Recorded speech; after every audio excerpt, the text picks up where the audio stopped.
Alors, petit reportage dans le jardin pour voir où ça en est. On est début juin là.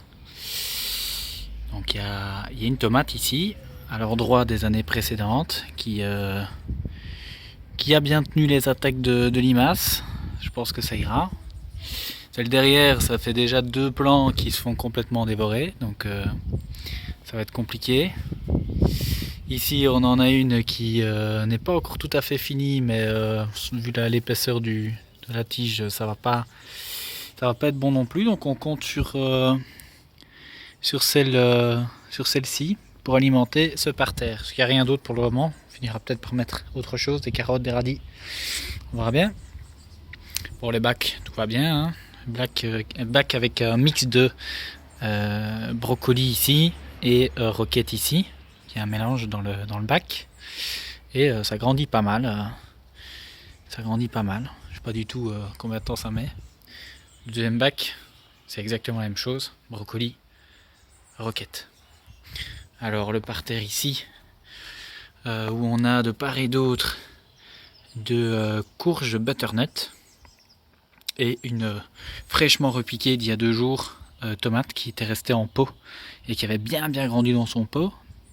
Donc je l'ai j'ai même arraché j'ai coupé 1 ou 2 branches pour l'enfoncer très bas pour que ça fasse un beau système racinaire. Et je pense qu'ici, il y a moyen qu'elle tienne le coup, si elle tient encore quelques jours les attaques des limaces. Et surveiller de près. C'est un bel emplacement ensoleillé la journée. Alors le reste, pour les patates sont bien sorties. La butte qui a été faite en compost, en herbe, en paille, en tout ce qu'on veut, elle a super bien donné. Il y a encore une patate qui pousse ici. D'ailleurs, ceci, c'est un plaisir pour les oiseaux de venir manger les vers qu'il y a à l'intérieur. C'est plein de vers, c'est plein de vie. Et ils en profitent également pour piquer les brindilles pour faire leur nid.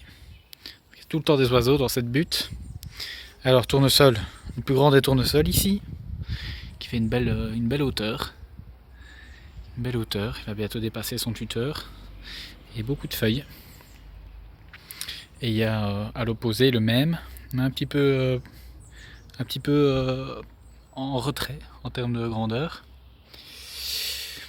Le parterre ici, donc on a courgette, il y avait une autre courgette là-bas qui s'était fait dévorer par les limaces qui n'a jamais tenu le coup. Donc on l'a remplacé tout dernièrement par une des dernières courges qui restait dans l'abri de jardin. Elle se fait un peu manger, on verra bien si elle tient le coup. C'était vraiment leur piquage de la dernière chance pour elle, parce qu'elle n'était pas très bien dans l'abri de jardin, dans un pot un peu trop petit. Donc on a replanté un tournesol ici, enfin non, c'est le seul des 3, il y en avait 3, il y en avait sur une ligne 1, 2, 3. Celui-là c'est un remplaçant, qui à mon avis ne va pas tenir les masses, et celui-ci l'a tenu. Ici on a une courgette, les courgettes vont super bien. On voit un petit peu des taches blanches parce qu'il y a eu un petit peu d'oïdium, mais je le traite avec une solution au lait qui marche plutôt bien. Donc on voit un petit voilage brillant là, c'est les molécules de lait qui changent en fait le pH de la feuille et qui empêchent l'oïdium de se déposer et de se reproduire. On voit qu'il y a plein de bourgeons de fruits là, il y en a bien une dizaine. Donc tout va bien ici, le pied est très foncé, très épais, super solide. Vraiment une plante qui va à merveille. Alors le plus grand des potagers, on a un repiquage de tomates tardif ici. Donc on va voir si elle tient le choc. Elle a 7 heures remplacement parce que la précédente ça n'allait pas. Ici par contre c'est une qui a tenu, donc on voit que le tronc est plus épais, enfin la tige principale est plus épaisse. Elle est aussi vert foncé, vert clair plus jeune, vert foncé plus âgé. On a des brocolis ici qui se font pas mal manger par on ne sait pas trop quoi, je suppose des limaces, il y a pas mal de trous. Donc on va voir si ça tient le coup, il y en a encore un là-bas en dessous. Et il y en a également là-bas qui est en dessous d'une feuille de courgettes. Donc les 4 courgettes, 1, 2, 3 et 4 vont très bien. Encore une fois une tige principale très foncée, plein de fruits qui arrivent. Donc ça va du tonnerre. Les haricots, ils suivent leur tuteur. Hein. Ils s'enroulent. Pareil pour celui d'à côté. Donc ça se passe très bien pour ces deux-là. Il y en a encore Il y en avait un derrière qui lui ne fait pas une longue tige comme ça, je sais pas pourquoi. Et par ailleurs, on voit à côté il y en a un plus petit et il y en a même encore un troisième derrière. Je vais m'approcher parce qu'en fait j'avais repiqué toute la motte de terre et il se fait qu'il y avait encore des graines d'haricots qui étaient dans la motte et donc du coup qu'on finit par germer. Donc du coup j'avais celle-ci à la base, celle-ci qui a poussé et celle-ci qui a poussé derrière. Mais ils sont un peu trop rapprochés, je vais peut-être devoir les repiquer. Mais ceci, ça ne fait pas, je sais pas pourquoi celle-ci ne fait pas des tiges comme, parce que c'est exactement la même chose que ceci, sauf qu'ici il y a un beau fil. Et pas là. Bonne raison obscure. Alors il y a quelques poros qui ont tenu le coup. J'en ai planté 14 je pense. Sur le pourtour, on en voit encore un ici. On en voit un là-bas. Il y en a un là-bas, ils sont un peu éparpillés, il y en a encore un peu plus loin. Donc ils font leur vie. Voilà, j'en ai encore plein à repiquer, mais j'ai un peu la flemme.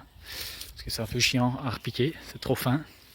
Et sinon, il y a donc les trois nouvelles courges repiquées que je n'ai pas encore paillées, mais que je ne vais pas tarder à pailler parce que le sol comme ça restera bien humide.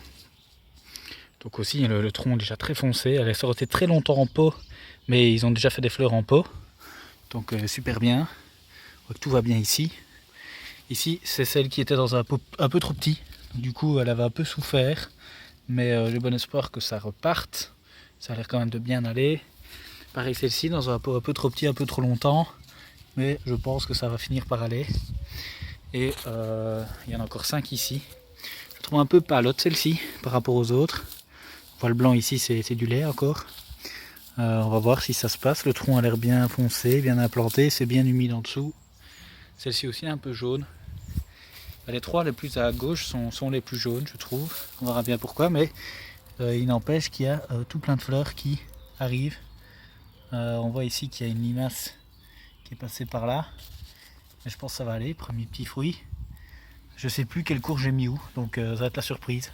Il y a des longues, il y a des butternuts et il y a des bleus d'Hongrie. Celle-ci j'ai complètement décapité suite à l'apparition de d'oïdium.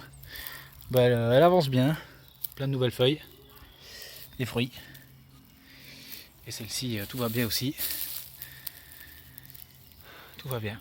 Elles vont du tonnerre, un gros paillage en paille pour garder l'humidité et ça fonctionne très très bien. Voilà pour le tour du jardin. Dans l'abri de jardin, il ne reste plus que 2 mini tomates dans le bac, plus les poros. Et j'avais repiqué tout le reste de mes tomates dans des grands pots. Elles sont donc à l'intérieur ici. Je ne sais pas si elles ont apprécié le repiquage. J'ai fait ça il y a 2 jours. Je les trouve un peu pendantes. Je pense que pourtant c'était assez arrosé. On va voir. Basilic repiqué pour un peu la tronche. Les autres basilic repiqués. Voilà. Et les poros qui attendent leur tour. Alors ici on a un purin d'ortie qui est en préparation. Alors soyez heureux de ne pas sentir ce que je sens parce que ça pue. Le purin d'ortie ça pue. Mais ça va être super pour donner de l'engrais naturel aux plantes. Encore quelques jours et ce sera bon. Il faut encore un peu des bulles donc on va laisser encore. Mais je peux vous dire que ça pue. Voilà. Hop là. Voilà un peu. Ça fait un peu le tour. Donc oui, j'ai repiqué toutes mes plantes de tomates. Qui étaient un peu les 3 finalement dans le bac. J'ai tout sorti du bac. Et je les ai mis dans des gros pots. Donc il y en a 4. Et on verra bien ce que ça donne. Je crois que je vais encore les arroser. On verra bien. Et voilà. Ça fait un peu le tour. Ah oui, et j'ai récolté de l'ail des ours. Parce que les fleurs sont fanées. Et on a plein de graines. Il suffit que je secoue. Et j'ai énormément de graines. Je vais facilement avoir 200 graines, voire plus. L'ail des ours. Donc qui veut repiquer l'ail des ours chez lui, il n'y a qu'à demander.